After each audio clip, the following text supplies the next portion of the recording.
오늘은 말라기에 대해서 배웁니다. 구약 성경 맨 마지막이 말라기서입니다. 어떻게 이렇게 신약 성경과 연결되는가를 우리에게 보여주고 있습니다. 말라기는 선지자일까? 말라기는 사람의 이름일까? 궁금하기도 합니다. 어쨌든 성경에 나왔기 때문에 말라기는 선지자가 되겠습니다. 그런데 이 뜻은 나의 사자라, 이러한 뜻이 되겠죠. 그리고 또 동시에 선지자의 대표라, 이렇게 해석하기도 합니다. 왜요? 대부분 선지자들이 뭡니까? 하나님이 보낸 사자들이기 때문에 그렇죠. 그래서 말라기는 실질적인 인물도 되기도 하지만 하나님이 보낸 모든 선지자들의 대명사가 되기도 하는 것입니다. 그러면 이 말라기서의 시기를 어떻게 보아야 하느냐? 바벨론 포로에서 돌아온 이후에 성전이 재건되고 이제 다시 한번 어떻습니까? 하나님께서 이스라엘 백성들에게 선지자를 보내는 그러한 시점으로 볼 수가 있게 되겠습니다. 그런데 이 말라기서가 왜 이렇게 중요하냐? 신약과 구약을 연결해 주고 예수님이 왜 와야만 했는가를 알려주는 내용이에요. 창세기부터 요한계시록까지는 뭐가 흐르냐? 하나님의 사랑이 흐르고 있어요. 그런데 이 하나님의 사랑이 흘러가도 이스라엘 백성들은 그를 받아낼 능력이 안 돼요. 그래서 포로로 끌려간 거거든요. 그래서 예레미야 다 나오잖아요. 눈물로 호소했지만 듣지를 않아요. 그래서 하나님은 얼마나 사랑하시는지 포로로 보내가지고 진짜 이스라엘 백성이 거룩한 하나님의 백성으로 바뀌길 원했어요. 그런데 바벨론 포로 70년이 갔다 왔다 할지라도 여러분, 그들이 변화되었나요?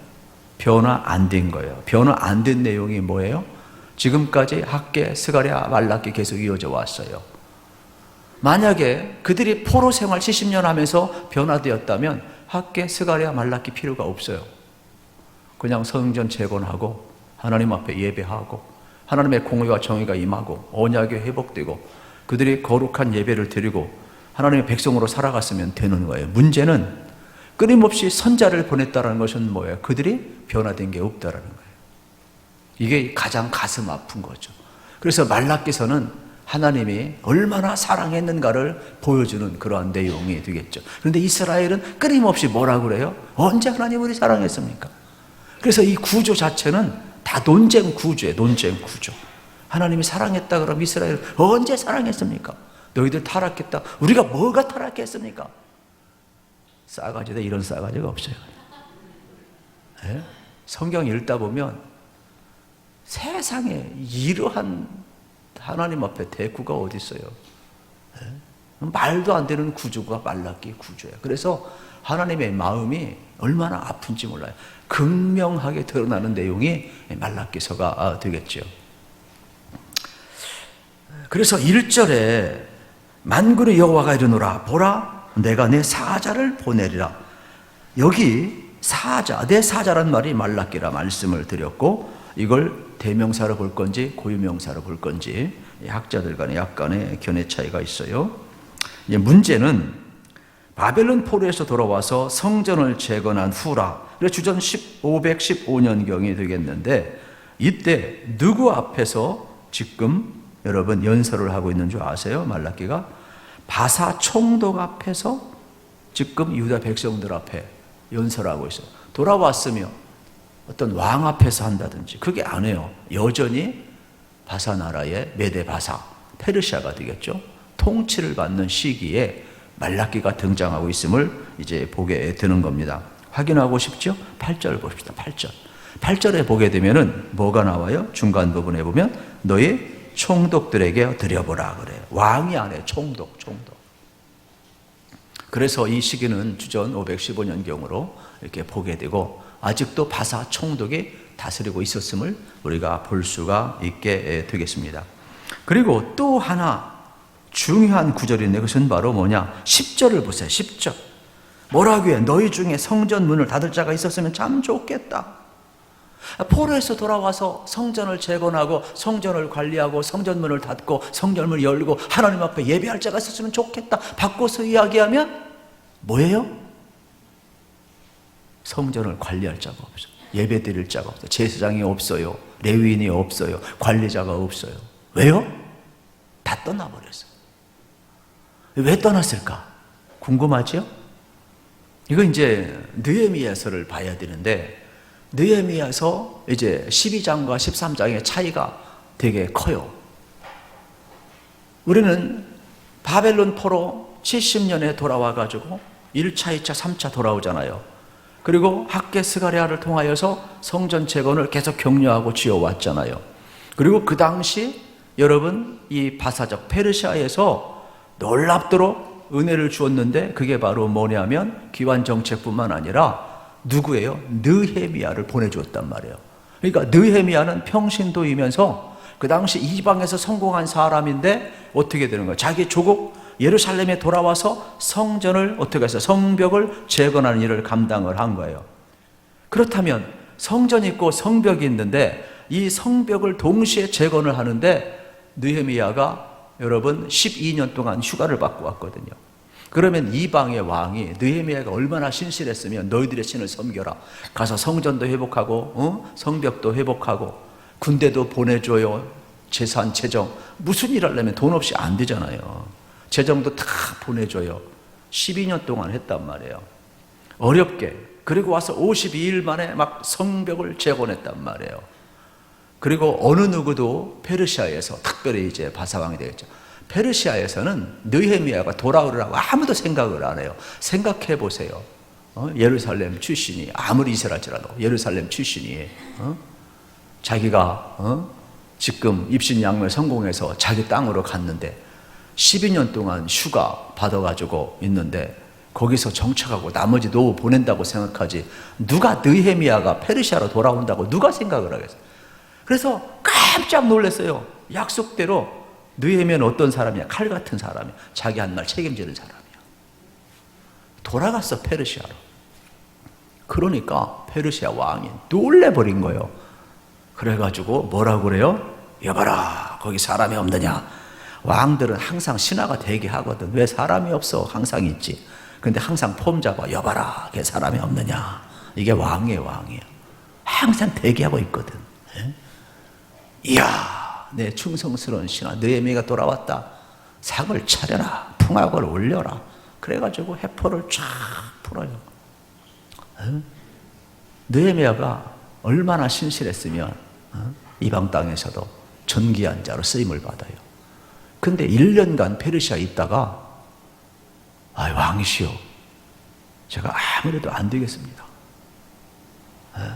내 조국으로 돌아가야 되겠습니다. 그래가지고 느헤미야가 1년 후에 예루살렘으로 돌아와요. 그런데 예루살렘에 돌아와 보니까 어떻게 됐어요? 말라기 시대하고 똑같은 거예요. 예배 안 드려요. 성전에 제사장이 없고 레위인이 없어요. 안식일을 지키지를 않아요. 그리고 유대인들이 하나님의 언약을 어겼어요. 그리고 이방인 여인들하고 결혼하기 위해서, 왜요? 그 당시는 뭐 혼혈 정책이 있으니까 부인들하고 헤어져요. 그리고 이방 여인들하고 결혼을 해요. 그러니까 이미 언약 백성이 아니에요. 그리고 더 기가 막힌 것은 뭐냐? 포로에서 돌아왔을 때 그들은 어렵지만은 희망이 하나 있었어요. 그 희망은 뭐냐? 포로에서 돌아와서 너희들을 회복시킬 것이다. 성전이 회복되고 예배가 회복되고 하나님의 영광이 드러날 것이다. 그래서 그들은 얼떨결에 힘들지만은 뭘 생각했어요? 성전을 재건하는 일과 성벽을 재건하는 일에 올인을 했어요. 어렵지만은. 그래서 여러 가지 시행착오가 있으니까 거기에 학개, 스가랴, 느헤미야, 막 여러 가지 스룹바벨 이러한 주자를 막 붙여가지고 막 1차, 2차 막 계속해서 어떻게 성전을 지켜야 하고 중단되고 방해가 있어도 막 회복시켰단 말이에요. 그러니까 그래도 돌아온 사람은 믿음이 있으니까 돌아온 거 아니에요. 그러다 보니까 그들은 희망을 가지고 의욕을 가지고 어떻게 이 성전 재건과 성벽 재건, 민족 재건, 신앙 재건에 힘을 썼어요. 그런데 문제는 뭐냐? 느헤미야라든지 학개라든지 뭐 스가랴라든지 예를 들어서 여러분 우리가 잘 아는 것처럼 이 학개 선자 같은 경우는 조금 지식이 있는 사람이에요. 그래가지고 이 내용을 보면 되게 논리적이에요. 그래가지고 지성인들이 잘 알아듣는 그런 메시지를 많이 보냈어요. 그래서 일깨웠다고. 그런데 스가랴 같은 경우는 뭐냐? 환상으로 이야기했다. 환상으로. 우리도 그렇잖아요. 하나님께서 내게 어떻게 해요? 꿈속에 나타나셔서 그런데 은혜받는 사람 많이 있다니까요. 어떤 사람은 학계처럼 하나님의 말씀을 했다 은혜받는 사람이 있고, 또 꿈, 환상, 기적 이렇게 또 은혜받는 사람이 있다니까요.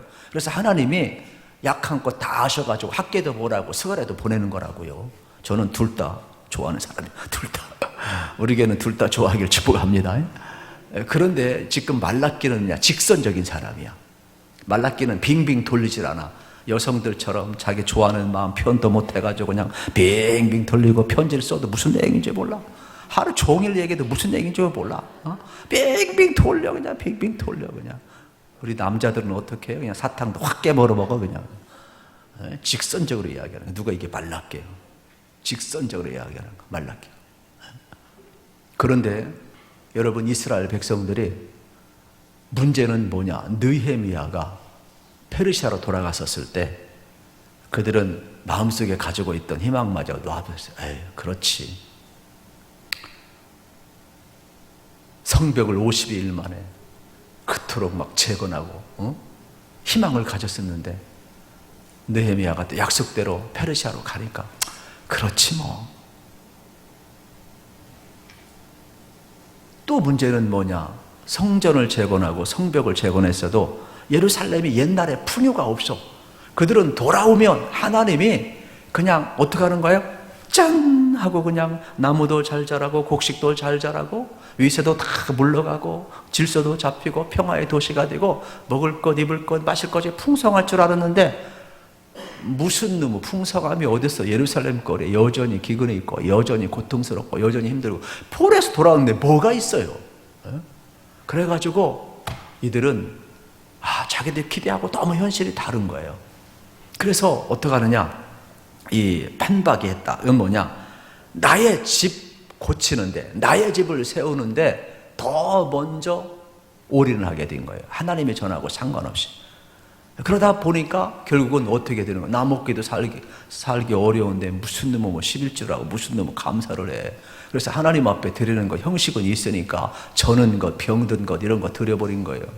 그리고 11조를 안 해버렸어요. 그러니까 교회 안에 제사장도 없고 레위인도 없어버리는 거예요. 전부 다 도망가 버렸어요. 왜요? 굶어 죽어.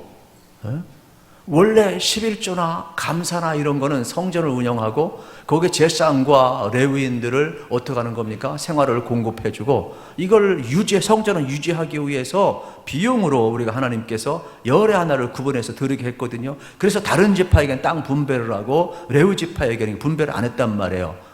그런데 나 먹기도 살기 죽겠는데 그래서 신앙을 잃어버렸다니까요. 신앙을 잃어버리면 11조가 아깝다니까 여러분. 이거 알으셔야 돼요.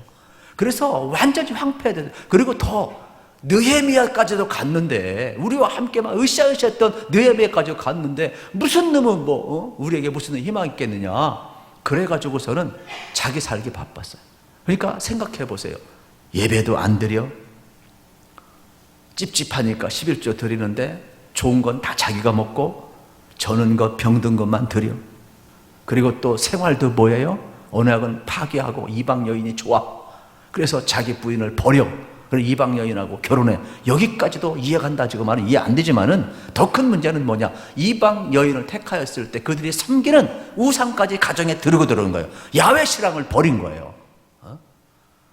이게요 그대로 말라기까지 이어진 거예요. 알겠어요? 그래서 하나님이 나의 사자를 보내. 그래서 예수님이 오신 거라니까. 왜요?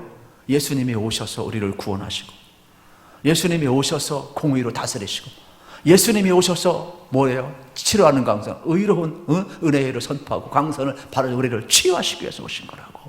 이게요, 그럼 말라기서 나의 사자라는 거죠. 그런 뜻이에요. 예수님을 위해서 세례 요한처럼 예비하는 그런 모습이 말라기서에 나와 있는 내용이 되겠죠. 이게 전체의 내용인 겁니다.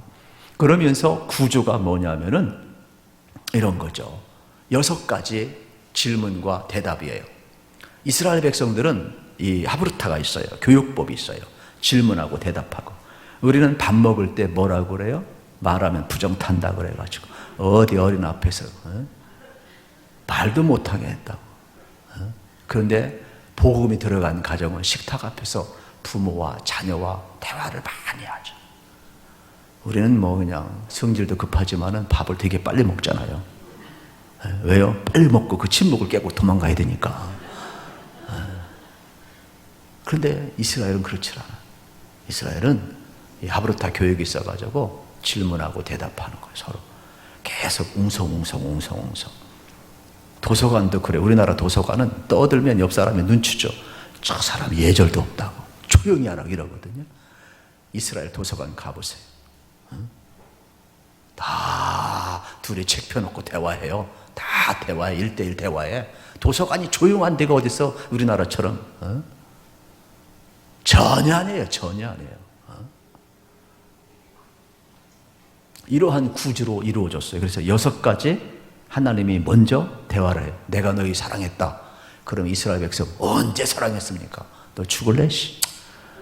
이런 내용이에요. 이게 알겠어요? 기가 막혀. 하나님 앞에 이미 하나님 다 버리고 떠나갔어요. 타락했어요. 그런데도 너희들이 바벨론 폴에서 나는 변할 줄 알았는데 변화 안 됐다라는 거예요. 돌아와서 정신 안 차렸다라는 거예요. 그런데도 하나님은 뭐라고 이야기해요? 창세기부터 나타난 그 하나님의 사랑은 내가 너희를 이토록 사랑했다는 거예요. 하나님 사랑했으면요 예루살렘에 먹을 게 있어야죠. 하나님 우리를 진짜 사랑했다면 우리 좋은 집도 있어야죠. 병도 걸리지 말아야죠. 자꾸 눈에 보이는 것을 사랑으로 이야기하는 거예요. 이스라엘 백성들 하나님이 하도 기가 막히니까 까불지 마 임마 이렇게 하는 거예요. 이게 말라게요. 이게 첫 번째 질문이고 대답이에요. 우리도 그러잖아요. 어려우면 하나님이 어디 계시냐. 진짜 무서운 말이에요. 그런 말 죽었다 깨는데 하면 안 됩니다. 여러분.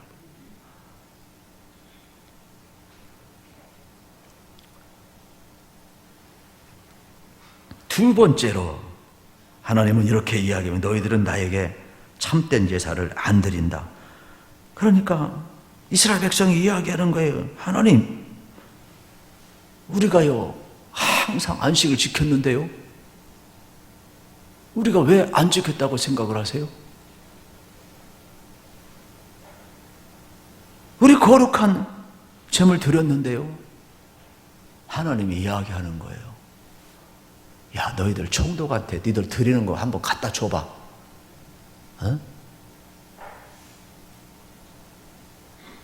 그 눈먼 것, 그 병든 것, 그 찌꺼기 같은 거 총독 사람 앞에 갖다 줘봐. 그거 받겠냐? 역겨워서 못 받는다. 역겨워서. 총독도 사람도 안 받는데 너희들이 드리는 이 찌꺼기 같은 걸 가지고 내가 받으라고? 여러분 이거 읽어보시면 이런 아픔이 나온다니까요. 오늘 우리도 마찬가지예요. 여러분 오늘 우리도 하나님 앞에 어떤 행동을 하고 있는가 뒤돌아볼 필요가 있어요. 우리가 주의를 지키면 여러분 잘 기억하세요. 우리가 주의를 하나님을 위해서 지킵니까? 나를 위해서 지킵니까? 어려운 질문이에요. 왜요? 제가 의도하는 질문이기 때문에 그래요. 성경이 그래요. 하나님이 너희들 안식일을 지키라 그랬어요. 십계명을 주었어요. 잘 보세요. 십계명이 하나님을 위한 것입니까? 사람을 위한 겁니까? 질문 잘하세요. 대답도 잘하시고. 언뜻 대답하면 하나님을 위한 것 같지만 아니에요. 사람을 위한 것. 하나님은 전능하신 분이에요. 하나님은 당신의 백성 연약해도 택하신 분이에요. 그리고 그 마음이 변치 않기 위해서 언약을 주신 거예요. 하나님은 얼마든지 당신의 주권 행사할 수 있어요. 그런데 언약을 줌으로 말며 내가 너희를 이렇게 사랑한다라는 거예요. 증표를 주는 거예요. 그래서 안식일도 뭐냐? 하나님을 위해서 주일 지킨다, 안식을 지킨다 생각하지 마세요. 하나님은요, 우리를 위해서 안식일 주시고 주일을 주신 거예요. 그러면 어떻게 돼요? 거룩히 지키라고 그랬어요. 여러분, 거룩은요, 누구에게 해당되는 거예요? 하나님에게 해당되는 거예요. 그런데 거룩히 지키라고 그랬어요. 어떻게 거룩히 지켜요? 구별하면 돼요. 주일날 여러분들 어떻게 돼요? 옛날에는 토요일이었지만 예수님 부활하시고 우리가 주일날 지키잖아요. 안식 후 첫날 우리가 주일로 지키는 거예요. 2날 지키다가 한 날로 동일시킨 거예요. 우리가 주일을 지킨단 말이에요. 그러면 이 주일을 지키는 것은 누구를 위한 거예요? 하나님을 위한 게 아니에요. 우리를 위한 거, 우리를 위한 거. 왜요? 하나님과의 관계를 바로 가져라. 6일 동안 열심히 일하고 제7일 하나님과 바른 관계를 가지면 그 하나님의 거룩하심이, 너희가 구별한 그 거룩함이 너희에게 간다는 거예요. 왜요? 예배를 통해, 하나님과 친밀한 교제를 통해. 그래서 우리가 어떻게 되는 거예요? 보호를 받는 거예요. 왜요? 하나님은 거룩하니까. 원래 하나님과 교제를 안 나누면 우리가 구별된 삶을 살 수가 없어요. 그래서 여러분 이걸 기억하세요. 아무리 바쁘게 사셔도 주일은 목숨을 거세요. 여러분이 하나님의 백성인 증거는 딴 데 있질 않아요. 6일 동안 열심히 사시고 주일은 꼭 하나님 앞에 예배하시길 축복합니다. 이거 목숨 거셔야 돼요.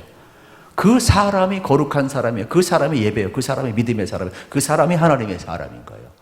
그러면 내가 주일 지키는 것 같지만 아닙니다. 주일이 나를 지켜줍니다. 내가 하나님 말씀 지키는 것 같지만 아닙니다. 하나님의 말씀이 나를 지켜줍니다. 내가 하나님을 위한 것 같지만 아닙니다. 하나님이 나를 위하시고 계심을 알으셔야 되는 거예요. 우리의 약함을 아시기 때문에 하나님은 이렇게 나의 사자를 보내서 내가 너희를 구원할 것이며, 나의 사자를 보내서 내가 너희를 공으로 다스릴 것이며, 나의 사자를 보내서 내 언약을 이뤄갈 것이며, 나의 사자를 보내서 너희를 구원할 것이며, 나의 사자를 보내서 너희를 치료할 것이며, 은혜의 광선을 바라게 될 것이고. 그래서 외양간에 나온 소가 기뻐 뜀과 같이 너희들의 여호와의 은혜를 경험한 사람은 기뻐 뛰며 찬양하며 즐거워하리라. 하나님의 뜻이야. 이게 말라기서예요. 그리고 또 질문이 있어요. 어떤 질문을 하느냐? 왜 너희들 생활 방식에서 자꾸 이혼하고 형제의 관계에서 왜 그렇게 이방인처럼 살아가느냐?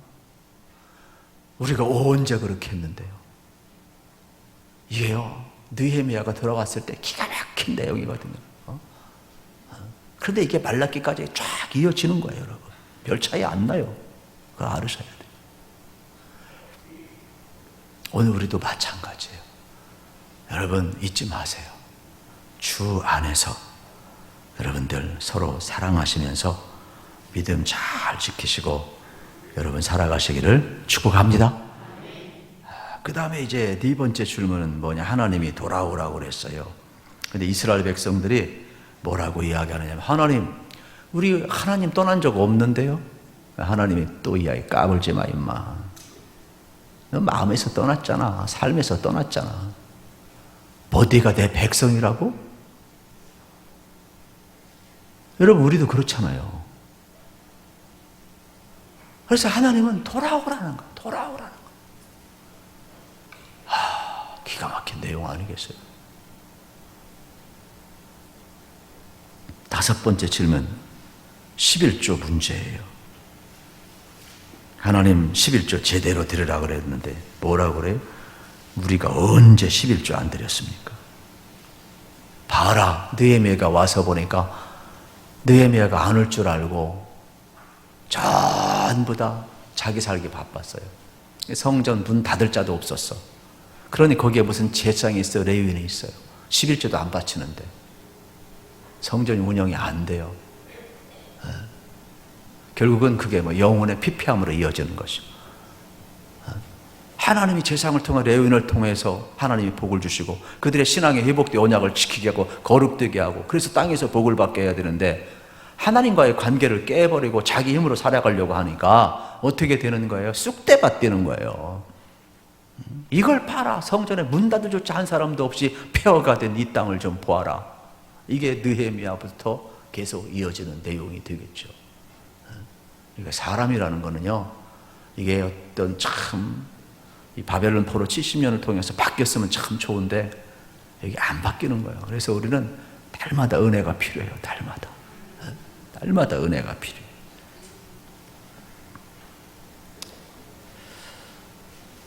그리고 이제 여섯 번째는 너희들이 왜 하나님을 경외하지 않느냐? 그러니까 또 대꾸하고 있어. 그냥 가만히 있지. 하나님, 우리 하나님 경외하지 않은 적 없는데요. 이러한 내용으로 여러분 구성되어 있어요. 그래서 참 어쩌면은 이 말라기서는 우리의 신앙의 체크리스트가 되겠어요. 체크리스트. 우리가 진짜 하나님을 떠났는가 안 떠났는가 체크리스트를 해야 돼요. 그래서 먼저 여러분들이 어렵게 체크하지 마시고 내가 주일 예배를 잘 드리는가 잘 안 드리는가가 여러분 하나님을 떠났는가 안 떠났는가의 현대 체크리스트가 되는 거예요. 예배도 마찬가지가 되겠죠. 그러면 하나님께서 어떻게 합니까? 우리들의 돌 같은 마음에 망치로 정으로 깨트리셔서 옥토가 되게 함을 우리가 알게 되는 거예요. 이런 6가지 체크리스트가 되겠죠. 6가지. 체크리스트를 다 정해가지고 하나님께서 어떻게 합니까? 우리의 다시 한번 바벨론 포로도 변화 안 된 인생들을 다시 한번 은혜를 주셔서 나의 사자를 보내서 우리를 바꾸겠대요. 우리는 그래서 예수님이 필요한 거예요. 우리는요 하나님의 은혜가 필요하다니까요. 6가지 체크리스트를 잘 여러분이 기억했으면 좋겠어요. 그래서 식어진 우리의 가슴에 성령의 불이 임하기를 우리 주님의 이름으로 축복합니다. 1절을 다시 한번 보십시오. 1절에 보게 되면은 여호와께서 말라기를 통하여 이스라엘 백성에게 하신 경고라 그랬어요. 그러면 한번 생각해. 왜 경고를 내려요? 끊임없이 선자를 보내도 말을 듣질 않아. 그때뿐이야. 그때뿐이야. 그래서 경고를 내리고 있음을 보게 됩니다. 이 경고는 버든이라고 되어 있는데 짐이야, 짐. 이게 무슨 뜻이냐면 하나님의 말씀을 들을 때 부담스럽게 느껴야 돼요. 하나님의 말씀을 듣는데 부담스럽게 안 느끼는 사람은 하나님의 경고를 가볍게 여기는 사람이에요. 하나님의 말씀은 부담스러워야 돼요. 그래서 내가 지켜야 되는 것이고 반드시 여러분 이 말씀을 기준으로 삼아야 되는 겁니다. 한 귀로 듣고 한 귀로 흘려보내지 않기를 우리 주님의 이름으로 축복합니다. 부담스러우면 이렇게 생각을 하죠. 어떻게 내가 순종하지? 대단히 중요한 내용이 되겠죠. 하나님 말씀 듣고 여러분들이 부담감을 느껴서 여러분 순종해야 하는데 그때 이제 사명이 나오거든요. 따라합시다. 사명은 부담감에서 시작됩니다. 여러분 우리가 그렇잖아요. 여러분들이 은혜 받고 나갔어요. 근데 서로 사랑하라고 그랬어요. 그런데 밖에 장애인이 있어. 그냥 지나치는 사람은 사명이 없어. 부담감이 없어요. 그런데 어떤 사람은 그냥 못 지나쳐. 하나님 말씀 이웃을 사랑하라고 했지. 근데 그 장애인을 보면서 그냥 못 지나쳐. 가서 휠체어라도 밀어준다든지 한마디 따뜻한 말이라도 한다든지 그에게 필요한 도움을 주는 사람, 이런 사람이 부담감을 갖는 거예요. 부담감. 이게 사명이라고 이야기를 해요. 자, 목회자가 여기에서 이 마지막 시대는 깨어 있어야 됩니다. 여러분 새벽을 깨워서 우리 다시 한번 하나님의 은혜의 보좌 앞에 나갑시다. 그러면 사명자들 이거예요. 이 말이 아무 부담감이 없는 사람은 새벽기도 안 나와도 돼요. 괜찮아요. 그건 사명이 없어. 그런 사람은 안 나와도 돼. 그런데 그렇지. 새벽기도 나와야 되는데 목사님 내가 너무 피곤해서 잠잤어요. 그 사람은 나와야 돼. 부담감 느끼는 사람은 나와야 돼. 그게 사명이에요. 부담감 느끼는 사람은 어딘지 목사님 말씀 듣고 안 나오면요 내가 더 찝찝해요 목사님. 그런 사람은 나와야 돼. 잠을 안 자도 나와야 돼. 왜요? 부담감 느끼는 사람은 사명자. 이걸 알으셔야 돼요. 부담감 안 느끼는 사람은 안 나와도 돼요. 아무 상관이 없어. 그게 사명하고 다른 거예요, 여러분. 중보기도도 마찬가지예요. 우리 서로 기도합시다. 그러면 한 귀로 듣고 한 귀로 흘리는 사람은 나무에서 기도 안 해도 돼요. 근데 그 말이 남아. 부담스러워. 어떤 광고가 나면 요즘은 이제 하도 아픈 사람이 많아가지고 누구 특정인을 내가 말을 못해요. 그래서 그냥 뭉텅거려고 이제 기도하고 막 간절히 기도하는데 그래도 정보를 알게 되면 간절히 막 기도해. 이게 사명자의 버든, 짐으로 여겨야 되는 거예요. 그래서 막 중보기도도 하는 거지. 여기서 사람이 죽어간다 해도 그냥 사람이 그런가벼 하고 지나간 사람은 사명자가 안 해요. 기도 안 해도 돼요. 그런데 이게 마음에 남아. 기억이 남아. 그렇지. 우리 영적인 가족이지. 내가 그냥 넘어갈 수 없지. 그래가지고 이 경고를 어떻게 하는 거야. 이 광고를 내 짐으로 여겨가지고 사명으로 여겨서 막 기도하는 사람. 이런 사람은 사명자. 여러분 놀라지 마십시오. 부담감은 감당하기 어렵지만 축복이에요. 여러분, 부담감을 축복으로 여기시기를 축복합니다. 그리고 사명감은 뭐냐? 아픈 것이 사명감이 아픈 것이. 네. 여러분, 이게 참 신기합니다. 여러분, 자녀들 가운데 재수하는 자 있으면 너무 낙담하지 마세요. 하나님이요, 더 큰 축복을 주시려고 삼수까지 하는 사람이 있어도 낙담하지 마십시오. 왜요? 다른 사람 위로하려.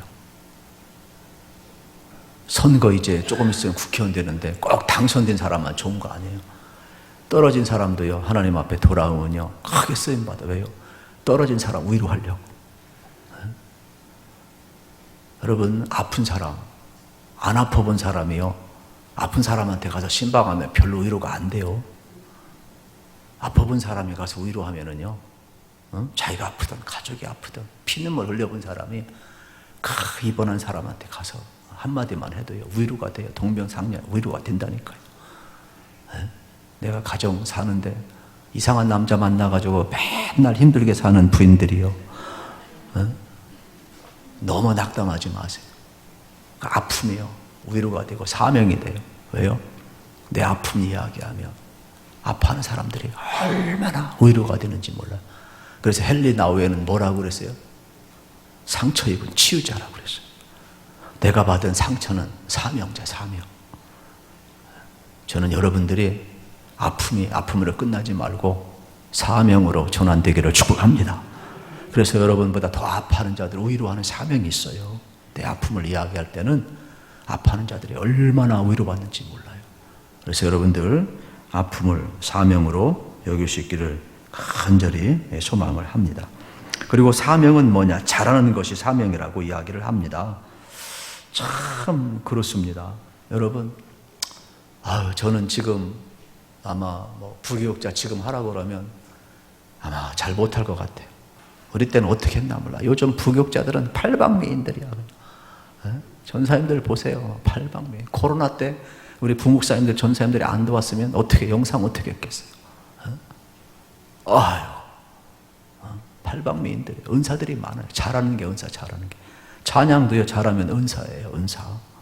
반주도요, 일반 피아노 배운다고 찬송가 반주합니까? 못해요, 여러분. 그것도 은사예요, 은사. 잘하는 게. 율동도 여기 앞에 나와가지고 율동도 하잖아요. 다 은사예요. 잘하는 게 은사예요. 그러니까 하나님 앞에 여러분들이 뭘 잘해? 못하는 거 없어요. 하나씩 다 있다니까, 은사가 있어요. 그래서 여러분이 잘하는 것을 발견하셔서 하나님 앞에 쓰임 받으시기를 우리 주님의 이름으로 축복합니다. 2절에 보십시오. 여호와께서 이르시되 내가 너희를 사랑하였노라 하니까 이스라엘의 말대꾸예요. 주께서 어떻게 우리를 사랑하셨습니까? 이게 자꾸 눈에 보이는 사랑만 원하기 때문에 그래요. 그래서 이스라엘이 바뀌지도 않고 성전이 지어져 가도 옛날 성전보다 초라하고 먹을 것, 입을 것, 마실 것은 없고 어디 돈벌이도 안 되고 계속 힘드니까 이게 무슨 너무 사랑의 증거입니까? 그래서 하나님이 이렇게 자꾸 보이는 사랑을 원하는 이스라엘 백성들에게 이렇게 이야기합니다. 내가 너희를 이렇게 사랑했는데 그 사랑이 뭔지 아세요? 첫째는 조건 없이 사랑했다라는 거. 두 번째는 내가 너희를 선택했다라는 거예요. 그러면서 들고 나온 게 누구냐? 야곱을 들고 나와요. 이스라엘 사회는요, 모든 게 장자 독식입니다. 다 필요 없어요. 재산도 가문도 전부 다 장자 독식이에요. 그런데 하나님이 뭐라고 그래요? 야곱이 잘나서 택했습니까? 잘난 거 아무것도 없어요. 하나님이 야곱을 택하여 너희를 조성하였다.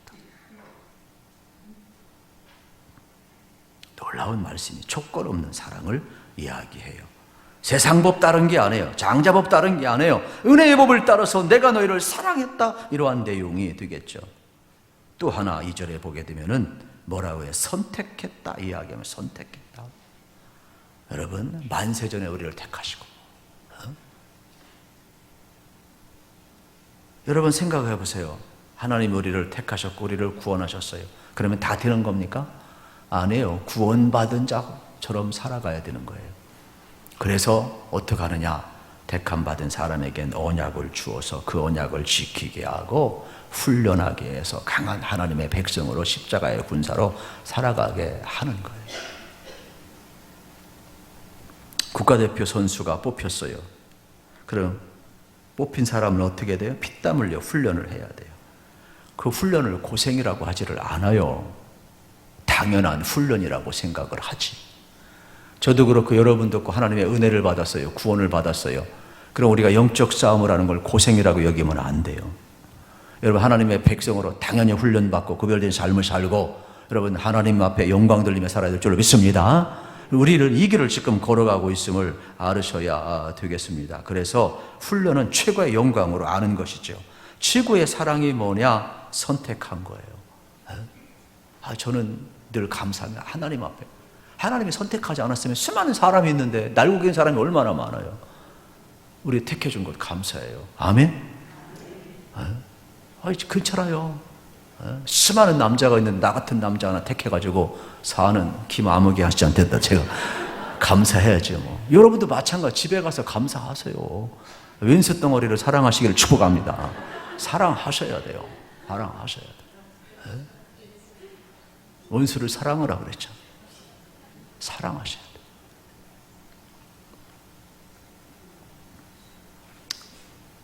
에서는 은혜를 저버리고 자기 힘으로 살려고 그랬어요. 여러분 4절을 한번 읽을까요? 우리 4절 같이 한번 읽읍시다. 4절. 에돔은 말하기를 우리가 무너뜨림을 당하였으나 황폐한 것을 다시 쌓으리라 하거니와 나 만군의 여호와는 이르노라. 그들은 싸울지라도 나는 헐리라. 사람들이 그들을 일컬어 악한 지역이라 할 것이요 여호와의 영원한 진노를 받은 백성이라 할 것이며. 아멘. 자기 힘으로 사는 자. 여기 에돔은 에서의 후손 아니겠습니까? 여기 오늘날로 이야기하면 요르단이 되겠죠. 요르단 가보면 이 페트라 붉은 바위 대단해요. 요새 천은 요새예요. 그래서 우리는 절대로 망하지 않을 것이라. 그런데 여러분 어떻습니까? 자기 힘으로 돌 위에 세워졌고 철옹성이라 이 페트라 붉은 바위가 되겠는데 안 망합니까? 망하지. 그래서 오바댜서에 보게 되면 에돔이 이러한 천연적인 지형의 요새 때문에 얼마나 교만했는지 결국은 한 방에 훅 가버려요. 멸망해요. 교만은 넘어짐의 앞잡이가 되는 거죠. 결국은 뭐냐? 자기 힘으로 살고자 하는 자, 하나님의 언약도 저버리는 자, 가볍게 여러분 에서가 장자권도 받죠 안 그래? 팔아버리고 하나님의 언약을 너무나 가볍게 여기잖아요. 자기 힘으로. 근데 결국은 멸망할 수밖에 없음을 발견하게 됩니다. 재미난 것은 뭐냐면 이 철 성분이 많아서요. 이게 산화되면은 그게 바위나 이런 것들이 다 이렇게 붉은색으로 바뀐다네요. 그래서 이 페트라 가보면은 아주 붉은 바위 이렇게 되어 있어요. 그리고 그 안에 하여튼 어떻게 들어가는 입구는 짧은데 그 안에 들어가면 얼마나 넓은지 몰라요. 그래서 요르단은 조상 잘 만나가지고 어쨌든 지금은 관광으로 먹고 사는데 거기 뭐 석유 나는 거 아니에요. 중동인데도. 그런데도 그 관광 하나로 잘 먹고 살아요. 어쨌든 그 정도로 천연적인 요새가 되겠습니다. 그러면서 하나님이 뭐라고 이야기를 하느냐 이렇게 이야기합니다. 말라기서는 너무 눈에 보이는 것 가지고 따지지 말라. 하나님 우리를 무조건 사랑하시고 하나님 우리를 선택하셔서 우리를 구원하신 줄로 믿습니다. 이게 말라기서의 메시지예요. 그래서 나의 사자를 보내겠다 이러한 뜻이 되겠습니다. 이때 우리는 회복을 해야 돼요. 예배를 회복해야 돼요. 그리고 동시에 우리는 뭘 회복해야 돼요? 하나님의 주권, 여러분 구분을 해야 돼요. 11조를 회복해야 돼요. 그리고 뭘 회복해야 돼요? 거룩함을 회복해야 돼요. 그래야만이 여러분 우리의 삶이 다시 한번 회복될 수 있음을 보게 됩니다. 그래서 하나님은 교만한 자를 다 꾸짖고 있음을 보게 됩니다. 어떻게 해서라도요 하나님 백성 삼으시기 위해서 나가고 있음을 봅니다. 하나님은 5절에서 이렇게까지 이야기를 하고 있어요. 5절을 같이 읽겠습니다. 시작. 너희는 눈으로 보고 이르기를 여호와께서는 이스라엘 지역 밖에서도 크시다 하리라. 아멘. 하나님은 이스라엘에게만 하나님이 아니에요. 이스라엘 밖에서도 크신 하나님임을 선포하고 있음을 발견하게 되는 것입니다. 그렇습니다. 우리가 로마서 10장 11절, 13절에 보면 바울의 힌트를 얻을 수가 있는데 이게 무슨 내용이냐면 이방인들의 구원을 지금 말하고 있는 장면을 보게 되는 겁니다. 그래서 예수님이 오신 것은 누구든지 다 구원하기 위해서 오신 거예요. 유대인만이 아니에요. 여러분, 저와 여러분을 먼저 구원하신 것은 우리만을 위한 구원이 아니라니까. 헬라인이든 유대인이든 이방이든 야만이든 누구든지 다 주의 이름을 부른 자에게 구원을 주시길, 그래서 나의 사자를 보내겠다. 이게 신약성경으로 넘어가는 거예요. 이게 하나님의 사랑이에요. 이스라엘 백성이 자꾸 대꾸하고 멈추니까 하나님의 여러분 마음이, 이게 참 표현이 그럴지 모르지만은 심정지가 돼요. 그래서 400년 동안 중간기가 오게 되는 거거든요. 우리 개신교는 이걸 잘 안 가르쳐요. 다른데 가톨릭 같은 경우는 이게 성경이 중간기 성경이 있어요. 우리는 그냥 400년 침묵기하고 그냥 바로 역사를 우리가 배울 때 약간 혼돈이 올 수가 있게 되는데, 그래서 이제 세례 요한과 함께 예수님이 또 등장하게 되는 모습을 이제 볼 수가 있게 돼요. 어쨌든 그런 기회는 또 가끔씩 말씀을 이제 들을 테니까 결론적으로 말씀을 드리면 이런 것입니다. 여러분, 오늘 우리가 분명히 믿었으면 좋겠어요. 하나님은 우리를 사랑하십니다. 하나님 우리를 선택하신 줄로 믿습니다. 그렇다면 이제 어떻게 해야 되겠어요? 나의 사자, 하나님이 다른 사람을 살리기 위해서 우리를 보내는 것 아니겠어요? 그래서 말라기를 통한 이 경고, 이 하나님의 말씀이 우리에게 좀 부담이 됐으면 좋겠어요. 나의 사명이 되었으면 좋겠어요. 기도하자 그러면 부담감이 느껴서 기도하시기를 축복합니다. 전도하자 그러면 좀 부담감 좀 느끼세요. 좀 쓰라 그러면 좀 쓰세요. 부담감 느끼셔서. 그래가지고 좀 제출 좀 하시고 우리 전도합시다. 할렐루야. 하나님 은혜 주실 줄 믿습니다. 진짜 사랑은 택함이에요. 하나님의 이름을 부르는 자는 다 여러분 어떻게 됩니까? 이렇게 될 수 있음을 알게 되는 것입니다. 그러므로 마지막 날에 주의 이름을 부르는 것보다 더 큰 축복은 없어요. 오늘 여러분 나의 사자, 그래서 예수님을 보내서 구원의 역사와 공의로 다스릴 것이고 우리를 치료하신다 그랬어요. 이런 말라기의 축복이 우리 모두에게 주어지기를 축복합니다.